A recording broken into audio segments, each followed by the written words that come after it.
जदीद कराची, कदीम कराची, जानिए कराची का हाल, कराची में। वेलकम बैक नाजरीन हमारे साथ मौजूद है मुनव्वर मिर्ज़ा साहब और बातें हो रही हैं बड़े मज़े की। जो हजरात नौजवान हजरात हैं वो बैठे हुए हैं और देख रहे हैं ये चैनल। सवाल छोड़ के गए थे, असल रिपोर्टर कौन है? ये बड़ा जो है इस पर बड़ी बहस होती है। तो हम जानना चाहेंगे कि असल रिपोर्टर, सर आप किसको असल रिपोर्टर मानते हैं कि भाई असल रिपोर्टर ये हैं, ये सहाफ़ी हैं? सॉरी, मैं रिपोर्टर नहीं, सहाफ़ी। असल सहाफ़ी कौन है? देखिए, बुनियादी तौर पे सहाफ़ी का तो एक ही काम है ना कि वो इंफॉर्मेशन, इत्तलात जो है वो प्रोवाइड करता है आपको, है ना, मीडिया के थ्रू। कोई भी मीडिया हो सकता है, प्रिंट मीडिया है, टेलीविज़न मीडिया है, या कोई और सोशल मीडिया है। तो जो भी कोई इत्तलात फराहम करे और एक जिसे कहते हैं ना एथिक्स को फॉलो करते हुए, एक उसको फॉलो, मॉरल्स को फॉलो करते हुए लोगों को अवेयरनेस क्रिएट करे, तो या तज़िया पेश करे, ये सारी चीज़ें जो हैं सहाफ़त के अंदर आती हैं।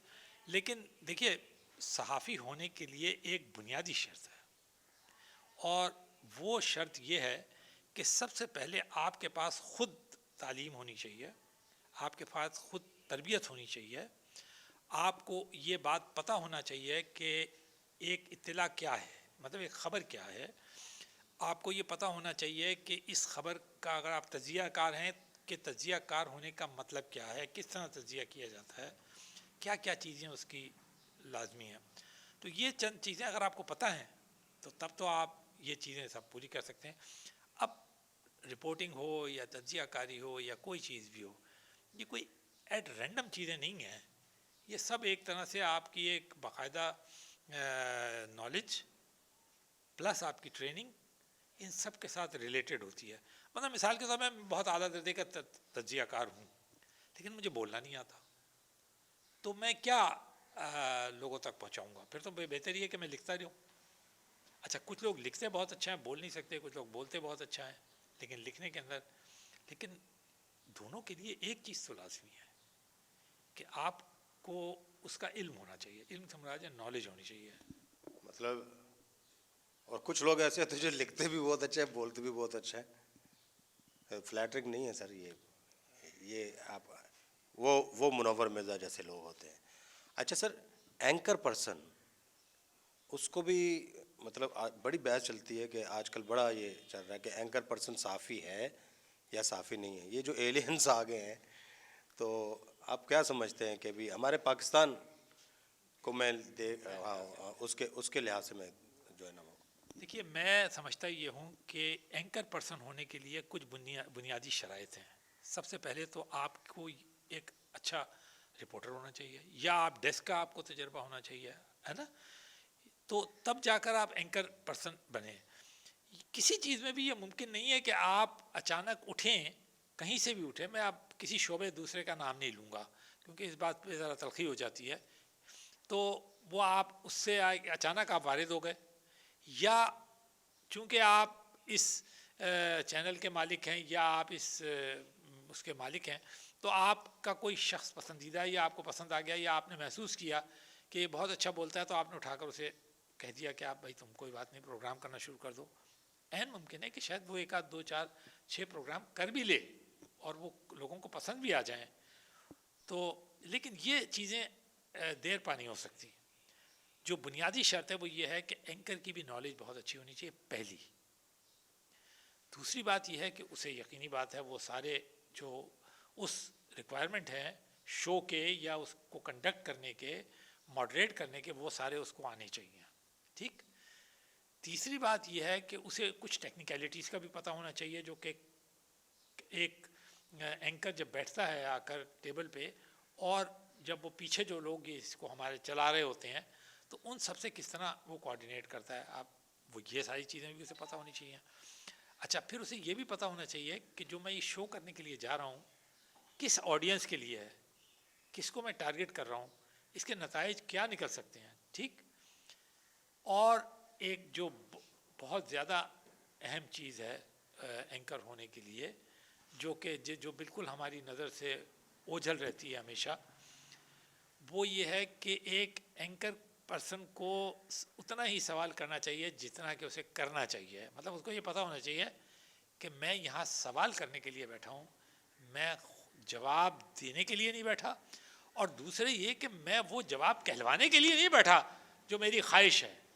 اب ہمارے ہاں ایک بڑی جو وہ ہو گئی ہے پرابلم یہ ہو گئی ہے کہ وہ اینکر پرسن جو ہے وہ جس انداز میں وہ بولتے ہیں یا جس انداز میں وہ کرتے ہیں تو ان کی ایک خواہش یہ ہوتی ہے کہ آپ وہ کچھ بولیں جو کہ وہ کہہ رہے ہیں آپ کو.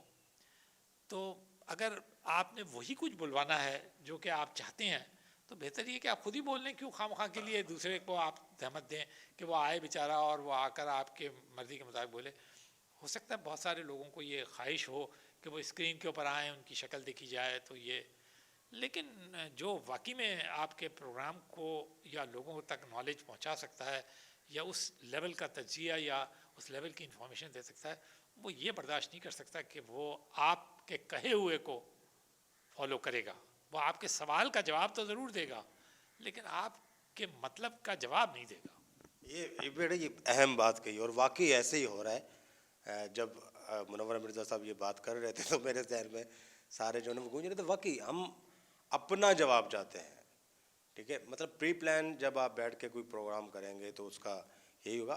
آپ کا کام ہے آپ صرف جو ہے وہ سب سے تجزیہ لیں اور جو ہے باقی نتیجہ جو ہے وہ عوام پر چھوڑ دیں.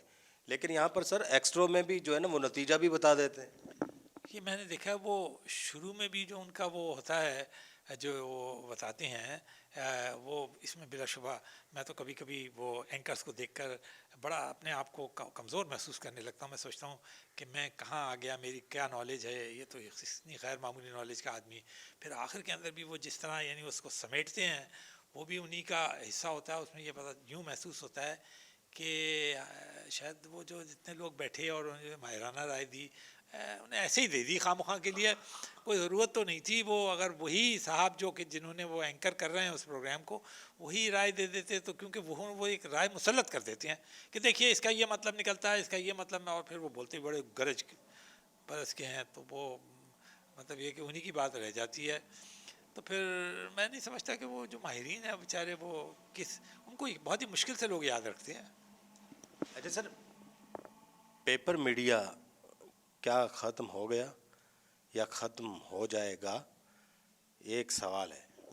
نہیں, پیپر میڈیا تو کبھی ختم نہیں ہوگا, لیکن اس میں کوئی دو رائے نہیں ہو سکتی کہ جس زمانے میں ٹیلی ویژن اپنے عروج پر پہنچا تو اس نے بہت غیر معمولی جھٹکا لگایا. آپ نے دیکھا خود پاکستان میں اگر آپ غور کریں تو میڈیا ہاؤسز نے تمام کے تمام نے جو بہت بڑے میڈیا ہاؤسز کہلاتے ہیں انہوں نے یہ طریقہ کار اختیار کیا کہ اپنا جو میڈیا ٹیلی ویژن کا جو کانٹینٹ تھا اس کو زیادہ تر وہ پروموٹ کرتے رہے ہیں اپنے اخبارات میں. اخبارات میں آپ دیکھیں ان کے ساتھ زیادہ اس نے یہ تجزیہ کیا, اس پروگرام میں یہ آیا, کئی دفعہ ہیڈ لائنیں بھی وہی ہوتی ہیں جو کہ وہ کہتے ہیں. تو اس کا تو ایک طرح سے ان کا اپنا اعتراف ہی ہے کہ جی اب ہمارا یہ جو ہے یہ میڈیا سب سروینٹ کی.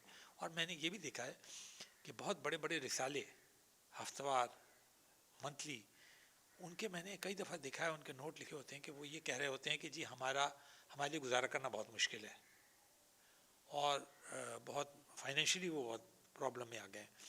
تو اور پھر اس کے بعد سوشل میڈیا کے بعد تو مزید ان کے اوپر اس کا امپیکٹ پڑا ہے بہت زیادہ. تو یہ ایک مسئلہ ہے کہ پرنٹ میڈیا کو بہت غیر معمولی اس کا سامنا ہے.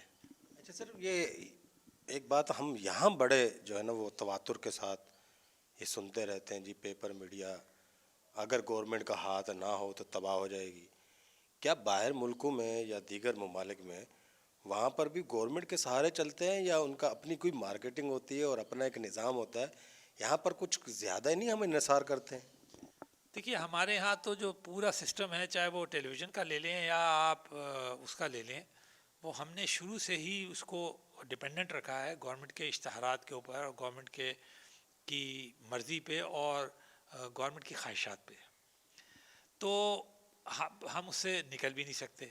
ہم ہر صورت کے اندر دیکھیں نا ہر ہمارا میڈیا ہاؤس یہی کہہ رہا ہوتا ہے کہ جی وہ انہوں نے اگر وہ اشتہارات بند کر دیے, سب سے بڑے اشتہارات کے جو مالک ہیں وہ بھی گورنمنٹ ہی ہوتی ہے. ایک پھر یہ گورنمنٹ سے کنیکٹڈ बड़े बड़े लोग होते हैं जिनके बड़े बड़े टाइकून्स होते हैं, बड़े बड़े, कोई किसी के पास वो चीनी की मिलों का होता है, किसी के पास टेक्सटाइल की इजारादारी है, तो किसी के पास कुछ इजारादारी है।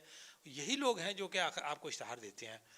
तो मेरा गवर्नमेंट अगर आपसे खुश है तो वो अपने आदमियों के वो भी आपको इश्तहार देंगे। अगर गवर्नमेंट आपसे नाखुश है या आप उसको कर रहे हैं, अपोज कर रहे हैं, तो यकीनी बात है वो उनको इशारा कर देती है, तो बहुत जवाबन वो इश्तहार आपके रोक लेते हैं। या ये तो फिर वो आप चाहे वो प्राइवेट सेक्टर ही क्यों ना हो पाकिस्तान का, वो किसी ना किसी शक्ल के अंदर कनेक्टेड हैं गवर्नमेंट से और उनकी मर्ज़ी से, तो वो उसको मुसीबत में ला सकते हैं, उसको मुश्किल में डाल सकते हैं, उसको आजमाइश में डाल सकते हैं, जो आदमी इंडिपेंडेंट मीडिया रन करने की कोशिश करे।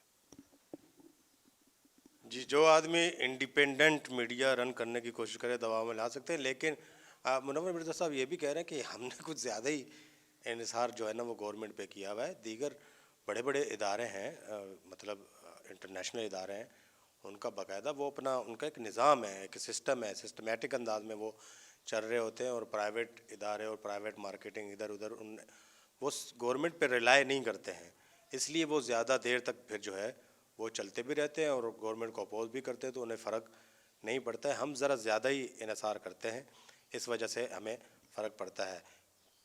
वक्फ़ा लेते हैं, वक्फ़े के बाद जो है वो आकर बड़ा अहम सवाल हम पूछने जा रहे हैं कि क्या गवर्नमेंट जो है वो वाकई इस डगर पे चल रही है कि जो उनका साथ ना दे उनको वो मतलब सज़ाएं दें, या ये जो आजकल जो है ना वो एक केस चल रहा है, मेरे ख्याल में समझ गए होंगे आप, तो इसकी वजह क्या जो है वो मतलब यही है कि गवर्नमेंट के एंटी हैं वो, या फाइनेंशियल वजह है, या इसके अंदर हमें ज़रा थोड़ा सा फ़र्क रखना पड़ेगा, देखना पड़ेगा कि असल वजह क्या है। बाद में बात करते हैं जी, वक्फे के बाद कहीं ना जाइएगा। जदीद कराची, कदीम कराची, जानिए कराची का हाल, कराची कराची में।